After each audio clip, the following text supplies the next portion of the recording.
Hello everyone, good morning all of you. I will discuss chapter number 9, application of trigonometry. ध्यान से देखिएगा मेरे भाई, बहुत ही सिंपल चैप्टर है।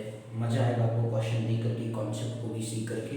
तो ध्यान से देखिएगा, समझिएगा, सीखिएगा, और जहाँ पे भी कहीं पे भी डाउट होगा आपको तो आप कमेंट बॉक्स में जरूर लिख करके हमें बताइएगा सर, ठीक है। तो चलिए ध्यान से देखते हैं एक्सरसाइज 9.1 के बारे में बात करेंगे सर। बहुत ही सिंपल है, आपको साथ ही साथ इसके कॉन्सेप्ट बताते चलेंगे। ध्यान से देखिएगा, तो बहुत ही सिंपल है। एप्लीकेशन ऑफ ट्रिग्नोमेट्री के बारे में आप बात करते हैं तो इसमें बस दो चीज़ों के बारे में आपको पता होना चाहिए, एंगल ऑफ एलिवेशन और एंगल ऑफ डिप्रेशन। तो इसमें आपने प्रीवियस जो भी चैप्टर पढ़ेंगे 8 के बारे में आपने नॉलेज गेन किया होगा। तो sine cos tan sec cosec और इसके बाद जो है कॉट थीटा, ये बेसिकली 6 आपके ट्रिग्नोमेट्री रेशियोज हैं जिनके बारे में आपको अच्छे से आना चाहिए, तभी आपके लिए ये चैप्टर क्या होगा, काफ़ी ज़्यादा आसान होगा। अदरवाइज ये चैप्टर क्या हो जाएगा, आपके लिए कठिन हो जाएगा। तो आपसे ये निवेदन है कि आप इसके बारे में ध्यान से इसको समझ लीजिएगा। साइन कॉस टेन कॉट से इसमें ज़्यादातर क्वेश्चन आप देखेंगे मतलब साइन और मतलब टेन पे ही बात करेंगे। तो इन्हीं दो बेसिकली, और इसके ट्रिग्नोमेट्रिक चार्ट आपने प्रीवियस क्लास में पढ़ा होगा। तो आपको ट्रिग्नोमेट्रिक चार्ट के बारे में अच्छे से ध्यान से आपको पता होना चाहिए अच्छे से, तभी आप जो है इस क्वेश्चन को आसानी से कर पाएंगे सर। कुछ ही वैल्यूज आपको यहाँ पे जब बार बार हम यूज करेंगे, तो ध्यान से देखते जाइए, सीखते जाइए। आपके पेपर में जो है बोर्ड में, सीबीएसई बोर्ड में जो है आपको कम से कम जो है 2 क्वेश्चन इस पर्टिकुलर चैप्टर से पेड होते हैं, वो आएंगे जरूर। लॉन्ग क्वेश्चन में आते हैं, 3 में आते हैं, 2 में आते हैं और 4 में भी आते हैं सर। तो इस वजह से जो आपसे निवेदन है कि आप इसे ध्यान से एक एक क्वेश्चन सीखिएगा। हम आपको पूरी को समझाने की कोशिश करेंगे। चलिए खैर ध्यान से देखिएगा। क्वेश्चन नंबर 1 की बात करते हैं। तो सबसे पहला काम होता है सर गिवन डेटा को, मतलब कि डेटा को पढ़ करके जो है क्वेश्चन को बनाना।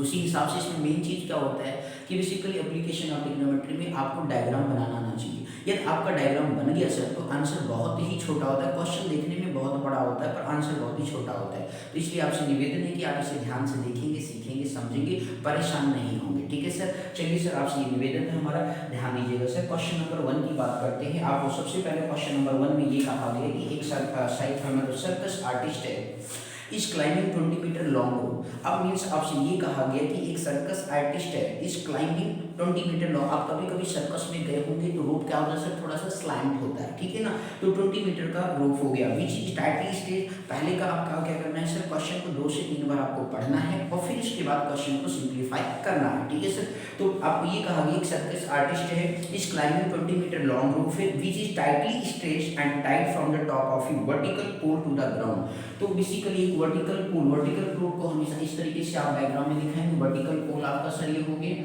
ठीक है ना सर जी। ध्यान से देखते जाइए, बहुत ही सिंपल है सर। मैं आपसे नहीं कहूँगा, ये आपका वर्टिकल क्या हो गया सर जी, पोल हो गया, ठीक है मेरे भाई। ये आपने वर्टिकल पोल बना लिया। अब इस वर्टिकल पोल से जो है आपने क्या कर दी, बेसिकली उससे आपने एक लॉन्ग रोप को 20 मीटर की लेंथ को क्या कर दिया, टाइट कर दिया बिल्कुल एकदम इसमें। तो ये आपका 20 मीटर क्या हो गया सर, लॉन्ग रूप हो गया। अब इसके बाद इसने फिर आपसे ये कहा गया कि find the height of the pole. तो लेट कर लेंगे हाइट ऑफ द पोल क्या है सर, हमारा ए बी, इसका नामकरण कर देते सर ए बी एंड सी। तो हाइट ऑफ द पोल को हमने क्या मान लिया सर, एच मान लिया सर, ठीक है ना। अब इसके बाद अगेन आपसे ये कहता है कि if the angle made by the rope with the ground level, मतलब angle made by the rope. अब ये ग्राउंड आपका हो गया सर, ये क्या है आपका ग्राउंड है सर। ध्यान से देखते जाइए, बहुत ही सिंपल है। तो उससे जो एंगल का फॉर्मेशन कर रहा है वो 30 डिग्री कर रहा है सर जी। देखो कितना सिंपल है। तो आपको कहा गया कि find the height of the, means इन्होंने कहा कि find the height of the rope. तो आपको बेसिकली हाइट ऑफ द क्या फाइंड आउट करना सर, पोल आपको फाइंड आउट करना। तो बहुत ही सिंपल क्वेश्चन है, ठीक है। तो आपको ये कहा गया कि बेसिकली सर्कस आर्टिस्ट था, क्वेश्चन में कहा गया 20 मीटर क्लाइंबिंग रोप है, एक वर्टिकल पोल है जिससे 20 मीटर रोप को क्या कर रखा है, मतलब टाइटली बांध रखा है सर। और इसके बाद ये आप कहा गया कि then we find out the height of the pole, आपको फाइंड आउट करना है। और इसने कहा कि बेसिकली ग्राउंड लेवल से जो रोप है वो 30 डिग्री एंगल का क्या करता है, फॉर्मेशन करता है सर। जब ग्राउंड लेवल से एंगल का फॉर्मेशन होता है उसे कहते हैं एंगल ऑफ एलिवेशन। क्या कहते हैं सर जी, एंगल ऑफ एलिवेशन के नाम से भी जानते हैं सर जी। तो आपको इसमें परेशान होने की जरूरत नहीं है। ये क्या कहलाता है, एंगल ऑफ एलिवेशन कहलाता है। बोलो बस समझ में आ गया मेरे भाई। तो आप यहाँ पे जो चीज फाइंड आउट करना रहेगा उसे आप मान लेंगे। तो let the height of the vertical pole के बारे में आप बात करें तो let the height of the vertical pole क्या मान लेंगे सर, आप h मान लेंगे। अब आपने h मान लिया तो उस पर्टिकुलर केस में सर आप क्या करेंगे, आपको पता होना चाहिए कि सर जी आपका ये बेसिकली क्या है, हाइट हो गया और ये स्लैंट लाइन हो गया। तो इसे क्या कहते हैं बेसिकली, ट्रिग्नोमेट्रिक मेथड परपेंडिकुलर, और इसे क्या करते हैं, हाइपोटेनस कहते हैं। तो आप ये सोचिए, दिमाग में नहीं कि बेसिकली परपेंडिकुलर और हाइपोटेनस में रिलेशन क्या होता है। तो दिमाग में आ गया भाई साइन थीटा होता है। क्या होता है? साइन थीटा होता है। इस तरीके से आप लिखेंगे sine theta is equal to, तो आप पहले तो नाम लिखेंगे in triangle A B C में बात कर रहे हैं सर, राइट एंगल ट्रायंगल, ठीक है भाई, ध्यान से देखिएगा। तो साइन थीटा इक्वल टू क्या होता है सर? परपेंडिकुलर अपॉन क्या होता है? हाइपोटेनस होता है। ध्यान से देखिए, बहुत ही सिंपल क्वेश्चन है। तो sine theta is equal to perpendicular आपका सर क्या है? ए बी लाइन है। इसके बाद आपका हाइपोटेनस क्या है सर जी? बी ए सी है, ठीक है मेरे भाई लोग। साइन थीटा, अब थीटा एंगल देखिए कितना है सर? 30 डिग्री है, लिख लीजिए। अब आपको बेसिकली इस क्वेश्चन को सॉल्व करने के लिए साइन 30 की वैल्यू पता होना चाहिए। तो क्या होता है सर? 1/2 होता है। ओके ठीक है सर। ए बी की वैल्यू क्या है सर? h है, और इसके बाद ए सी कितना है सर? 20 है। अब साइन 30 की वैल्यू कितना होता है मेरे भाई? 1/2 हो गया, ठीक है भाई। h अपॉन कितना आ गया सर? 30 आ गया। तो क्रॉस मल्टीप्लाई 30 into 1 करेंगे तो कितना आ गया? 30 अपॉन 2 को इधर ही रहने देंगे भैया, h आ गया। देखो कितना ही सिंपल क्वेश्चन था। तो h बराबर क्या गया? 32 से डिवाइड किया तो कितना आ गया? आपका 15 आ गया सर। बोलो बात, ऐसा 20 है ना मेरे भाई, ध्यान से देख लीजिए भैया लोग, गड़बड़ी नहीं करेंगे, 20 है भाई। तो इस तरीके से आपके पास कितना आ गया? 20। तो इस तरीके से 10 मीटर आपके पास क्या वैल्यू ऑब्टेन्ड हो गया सर। तो देख रहे कितना ही सिंपल क्वेश्चन था। तो आप इस तरीके से इसे देख सकते हैं, समझ सकते हैं कि height of the vertical pole जो आपको ऑब्टेन हो गया सर, जो कितना है हाइट ऑफ वर्टिकल पोल, आपने देखा कि बेसिकली कितना ही हाइट ऑफ वर्टिकल पोल जो आपको मिल गया सर वो 10 मीटर आपको आ गया सर। तो इस तरीके से हेंस करके आप लिख देंगे hence height of vertical pole is equal to 10 metre. आप इस तरीके से राइट आउट कर सकते हैं कि वैल्यू को ऑब्टेन कर सकते हैं, आपको परेशान होने की जरूरत नहीं है बिल्कुल। तो कितना ही सिंपल क्वेश्चन था, आप ध्यान से देख लीजिए सर। कहीं पर क्वेश्चन में डाउट होगा तो कमेंट बॉक्स में जरूर राइट डाउन करिएगा सर। चलिए नेक्स्ट क्वेश्चन के बारे में बात करेंगे सर, ध्यान से देख लीजिए मेरे भाई लोग। तो हाइट ऑफ वर्टिकल पोल आपको मिल गया 10 मीटर। बोलो बस समझ में आ गया मेरे भाई लोग। चलिए नेक्स्ट क्वेश्चन के बारे में बात करेंगे, ध्यान से देखते जाइए, सीखते जाइए और समझते जाइए, परेशान होने की जरूरत बिल्कुल नहीं है सर आपको, ठीक है।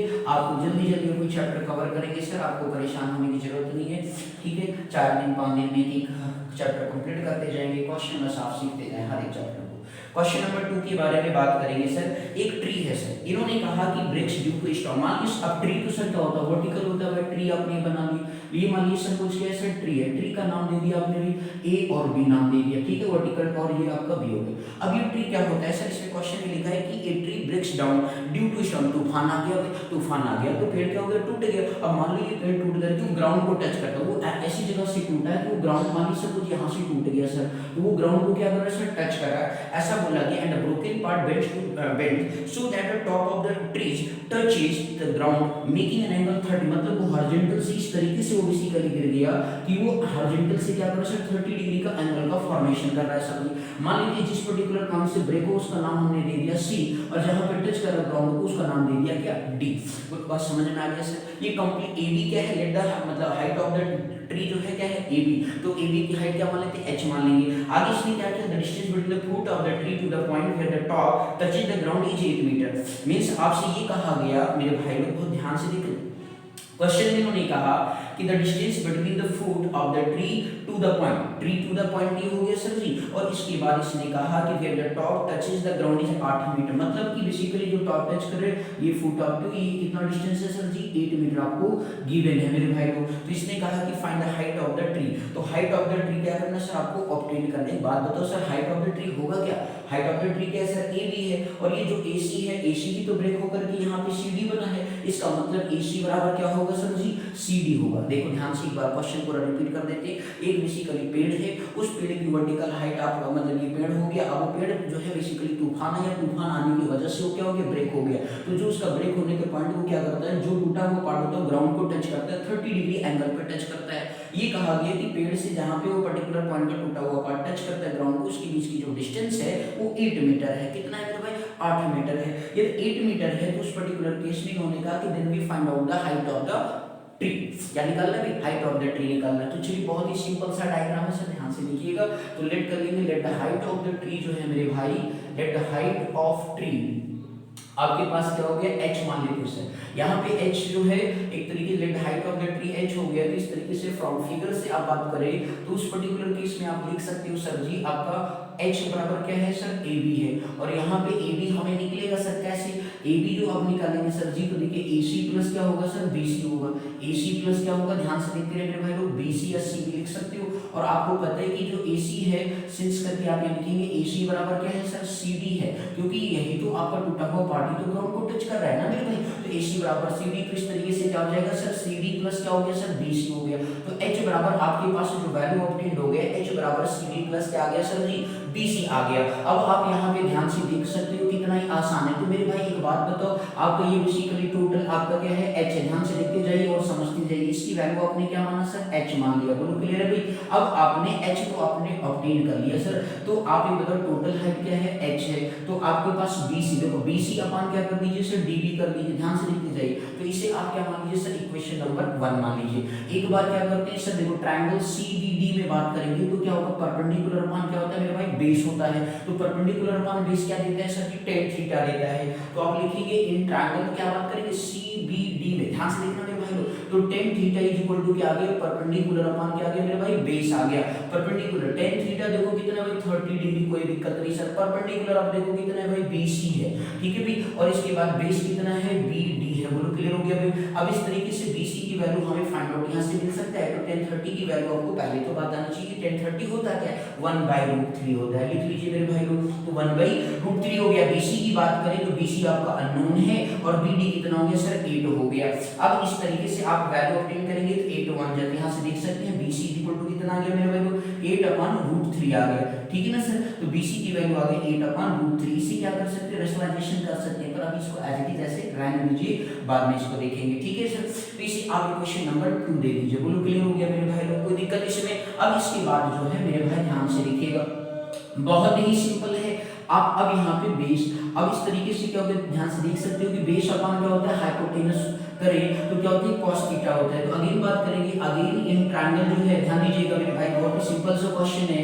अगेन इन ट्रायंगल जो है ध्यान दीजिएगा, इन ट्रायंगल आप बात करेंगे BCD में ही, अगेन या CBD आप लिख सकते हैं सर जी, CBD में हम base upon hypotenuse cos theta का इस्तेमाल करना चाहते हैं सर जी, तो बेस अपॉन क्या हो गया मेरे भाई लोग हाइपोटेनस हो गया। बेस आपको कितना सर दे रखा है 8 मीटर दे रखा है सर, ध्यान से देख लीजिए, तो cos थीटा जो 30 डिग्री हो गया मेरे भाई, और इसके बाद बेस आपका कितना है सर जी 8 है, और हाइपोटेनस आपको सर जी निकालना है, CD आपको निकालना है। अब cos 30 की वैल्यू कितना होता है √3/2 होता है, कोई दिक्कत नहीं मेरे भाई, 8 अपॉन कितना हो गया CD हो गया सर। अब CD क्रॉस मल्टी तो CD इंटू कितना √3 इंटू क्या आ गया CD आ गया, 8 2 जा कितना हो गया सर 16 हो गया, बोलो बात समझ में आ गई मेरे भाई लोग। आप इस तरीके से बिल्कुल नाराज नहीं हो, तो इस तरीके से CD बराबर क्या आ गया 8 2 जा 16 अपॉन कितना आ गया √3 आ गया सर, बोलो क्लियर है या नहीं मेरे भाई लोग। तो CD बराबर आ गया 16 अपॉन √3 आ गया, इसे आप क्या मान लेंगे इक्वेशन नंबर 3 मान लेंगे। फ्रॉम इक्वेशन मतलब पुट द आप लिखेंगे नाउ फ्रॉम इक्वेशन फर्स्ट,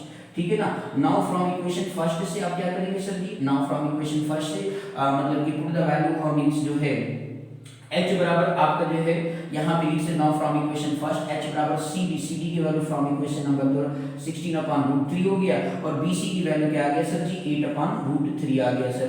अब यहाँ पे लिखेंगे क्या from equation second and third से गई, सेकंड एंड थर्ड से आपने क्या कर दिया सर जी BC और CD की वैल्यू को पुट कर दिया। डिनोमिनेटर देखो मेरे भैया लोग का है सेम है, और जब सेम होता है तो उस केस में क्या करते हैं सर जी, जब सेम होता है तो उस पर्टिकुलर केस में हम क्या करते हैं डिनोमिनेटर को एज इट इज लिख देते हैं, तो 16 प्लस क्या हो गया 8 हो गया, दैट मींस कितना आ गया 24/√3 हो गया। अब आप क्या करेंगे सर रेशनलाइजेशन करेंगे, रेशनलाइज √3/√3 से क्या कर देंगे मल्टीप्लाई कर देंगे, √3 × 3 कितना हो गया 3 हो गया, और ये 24√3 हो गया सर। तो इस तरीके से 3 8 जा कितना हो गया, तो इस तरीके से आ गया 8√3 मीटर। तो मींस इस तरीके से हाइट आपके पास जो वैल्यू आ गया हाइट ऑफ द, बेसिकली आप देख सकते हैं कितना ही सिंपल क्वेश्चन था, हाइट ऑफ द ट्री जो आपके पास ऑब्टेन हो गया वो 8√3 मीटर आ गया सर। तो इस तरीके से हाइट ऑफ द ट्री आपने टोटल फाइंड आउट कर लिया कि 8√3 मीटर होगा। तो कितने ही बेसिकली क्या था सर सिंपल सा क्वेश्चन था, तो height of the means tree जो आपको ऑब्टेन हुआ 8√3 मीटर आ गया। तो आप इस तरीके से देख सकते हैं, सीख सकते हैं और समझ सकते हैं कि कितना ही बेसिकली क्या है मतलब एप्लीकेशन ऑफ ट्रिग्नोमेट्री के क्वेश्चंस आसान हैं, ठीक है ना मेरे भाई, ध्यान से देख लीजिए। कहीं पर कोई डाउट हो तो सर जरूर कमेंट बॉक्स में लिखिएगा सर, ठीक है। चलिए सर नेक्स्ट क्वेश्चन के बारे में बात करेंगे। तो आपने वर्टिकल हाइट यहाँ पे √3 की वैल्यू सर जब आपको दिया रहेगा तभी आप 1.732 रख करके मल्टीप्लाई करेंगे, अदरवाइज आप एज इट इज रहने देंगे। बोलो बात समझ में आ गया मेरे भाई, कोई दिक्कत? तो चलिए सर नेक्स्ट क्वेश्चन की तरफ मूव करेंगे।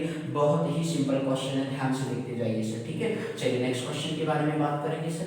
बहुत ही सिंपल कॉन्सेप्ट है, बस आपको ध्यान से देखते जाना है, सीखते जाना है, परेशान होने की जरूरत नहीं है सर, ठीक है। चलिए नेक्स्ट क्वेश्चन के बारे में बात करते हैं सर। बहुत ही सिंपल क्वेश्चन है सर, ठीक है, ध्यान दीजिएगा सर। क्वेश्चन नंबर 3 के बारे में बात करेंगे। क्वेश्चन नंबर 3 क्या कहता है, ध्यान से देखिएगा।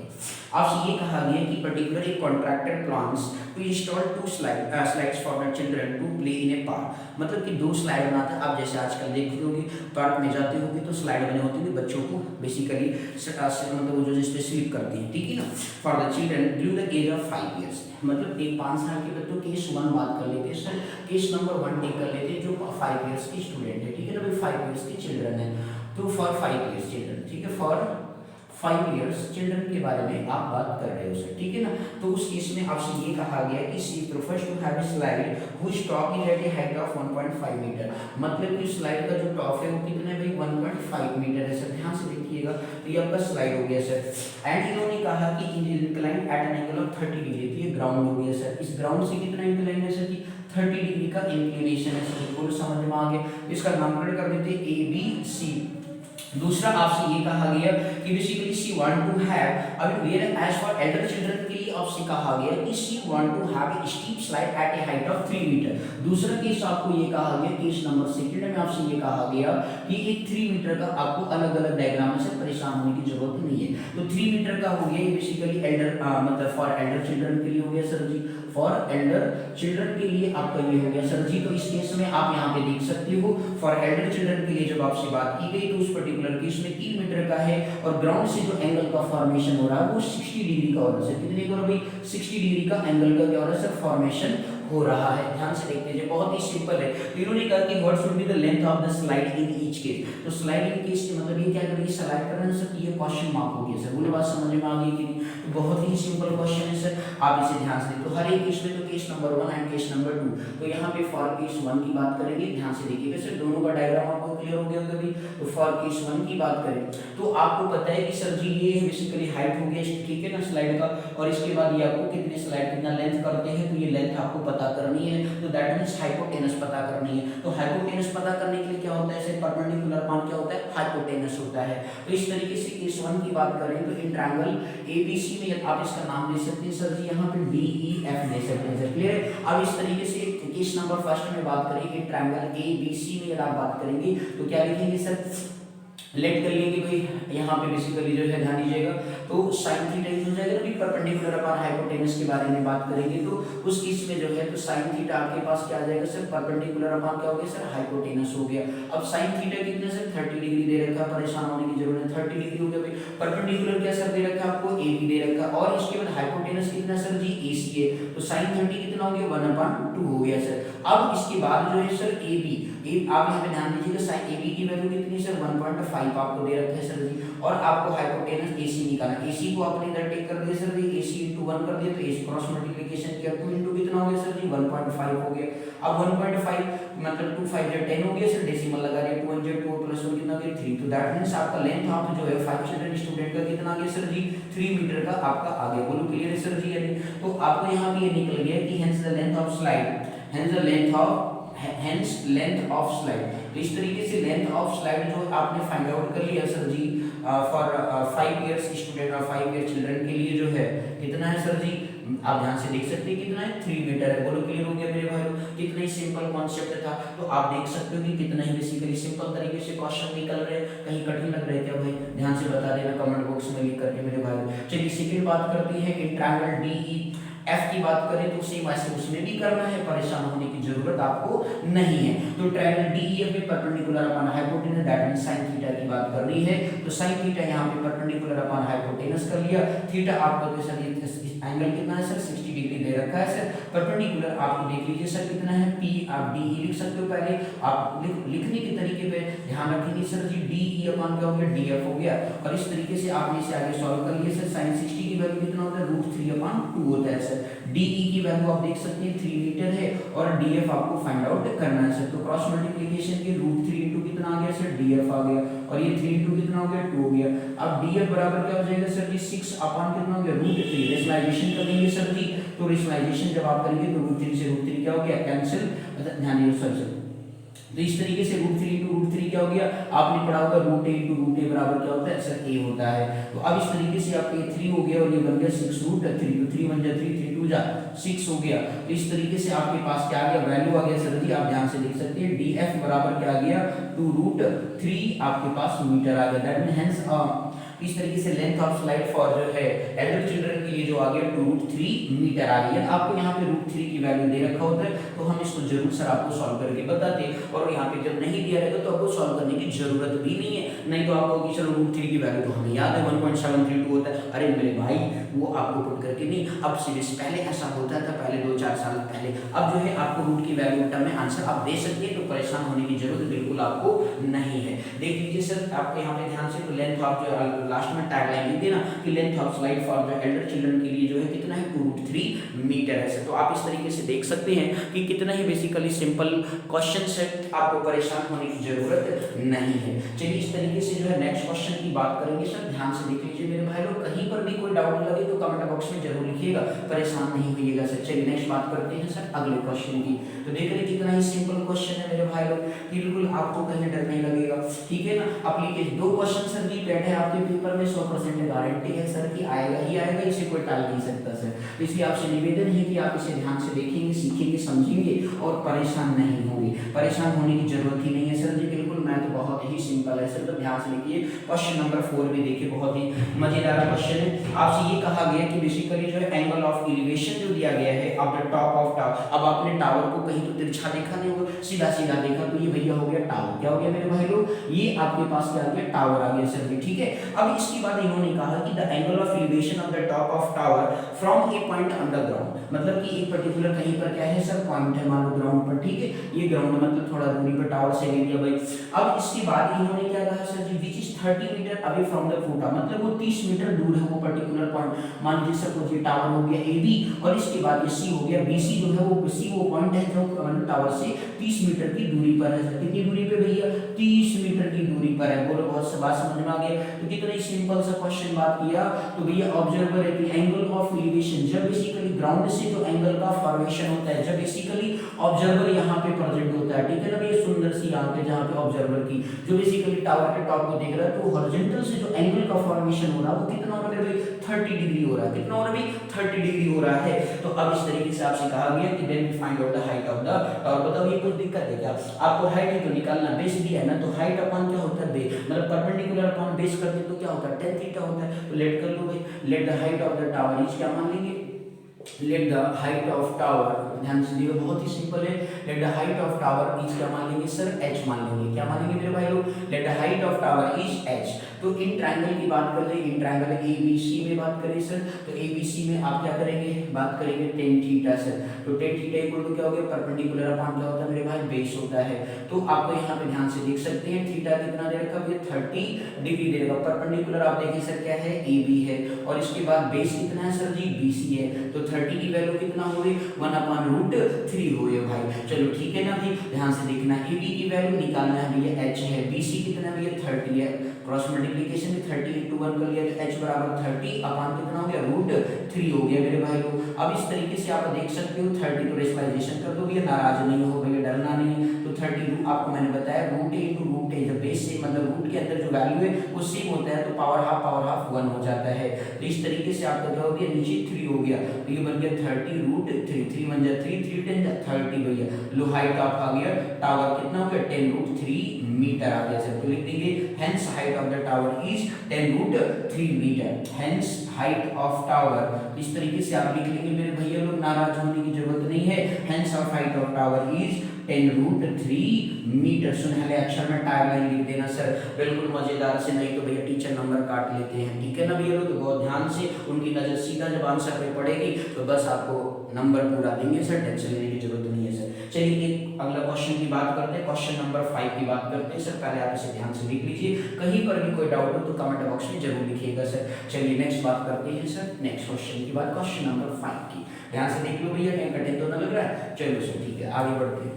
ध्यान से देखते जाइए, सीखते जाइए, समझते जाइए, परेशान होने की जरूरत नहीं है मेरे भाई लोग। चलिए सर क्वेश्चन नंबर 5 के बारे में बात करते हैं सर। बहुत ही सिंपल सा क्वेश्चन है सर, आपको परेशान होने की जरूरत नहीं है सर। ये कहा गया कि एक भैया एक kite is flying at a height of 60 metre above the ground, मतलब एक पतंग है भैया वो 60 मीटर ग्राउंड से क्या है ऊपर है। लो भैया 60 मीटर क्या हो गया वो पतंग, आपका ध्यान से पहले इस क्वेश्चन को पढ़ लो। अभी कुछ नहीं आपने मतलब लीजिए कि सब कुछ आपका क्या है सर ग्राउंड है। अब ग्राउंड से जो है 60 मीटर की दूरी पे पतंग है। अब इसने कहा कि द स्ट्रिंग अटैच्ड मतलब attached to the kite is temporary tied to a point on the ground, मतलब उसे बेसिकली एक पर्टिकुलर मान लीजिए ग्राउंड पर क्या है पॉइंट है, जिससे उसको क्या क्या स्ट्रिंग को मतलब धागा उससे क्या कर दिया गया ग्राउंड को मतलब एक तरीके से बांध दिया गया। अब इन्होंने कहा the inclination of the string with the ground is 60 degree, मतलब एंगल ऑफ इंक्लिनेशन जो है वो कितना है 60 डिग्री का। अब यहाँ पे 60 मीटर हो गया भैया, 60 मीटर की ऊंचाई पे पतंग उड़ रहा था।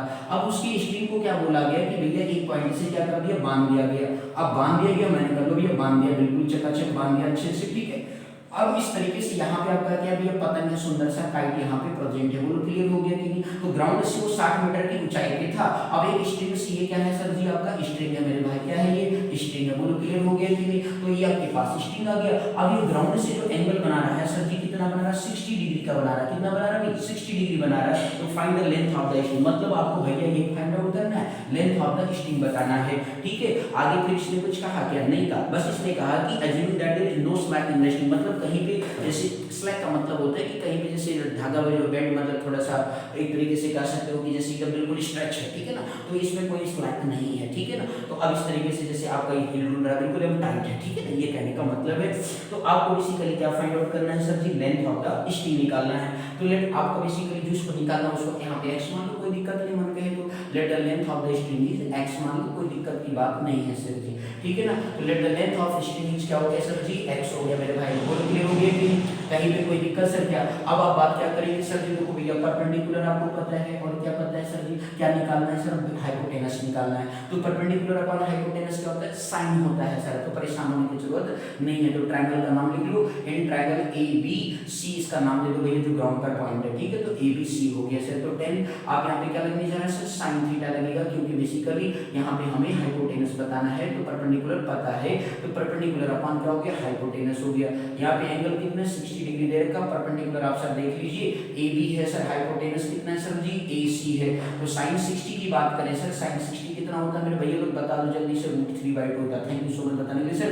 अगला बात करें AB की बात कर ले मेरे भाई, 60 दे रखा, हाइट आपको AC सर जी, AC की वैल्यू आपने x माना है तो x लिख लो, क्रॉस मल्टीप्लिकेशन कर लो जल्दी से भैया। तो √3 * क्या हो गया x हो गया, 60 * कितना हो गया मेरे भाई लोग 2 हो गया। तो अब इस तरीके से x के साथ √3 का मल्टीप्लाई उधर करेगा तो क्या करेगा भाई, डिवाइड करेगा भैया, कर लो जल्दी से। √3 हो गया इनटू कितना हो गया √3/√3, रेशनलाइजेशन करना पड़ेगा भाई, √3 में आंसर आपको नहीं देंगे सर, बोलो क्लियर हो गया कि नहीं। तो इस तरीके से आप इसे सॉल्व करेंगे, डिनोमिनेटर में जब भी रूट रहे तो आपको सर रेशनलाइजेशन करना है सर, ठीक है। तो x बराबर क्या आ गया 60 * 2 * √3 और आपका रूट रहेगा तो रिमूव हो जाए, 3 हो गया, 3 * 1 = 3, 3 * 2 = 6 हो गया, 20 हो गया सर। तो x बराबर 20 * 2 * कितना आ गया √3 आ गया, दैट मींस कितना 22 = 40 √3 मीटर। तो लेंथ ऑफ स्ट्रिंग कितना आ गया भैया 40 √3 मीटर आपको मिल गया सर। देख लो कितना ही आसान है, लिख दीजिए hence length of string is 40 √3, hence length of string is कितना हो गया मेरे भैया लोग 40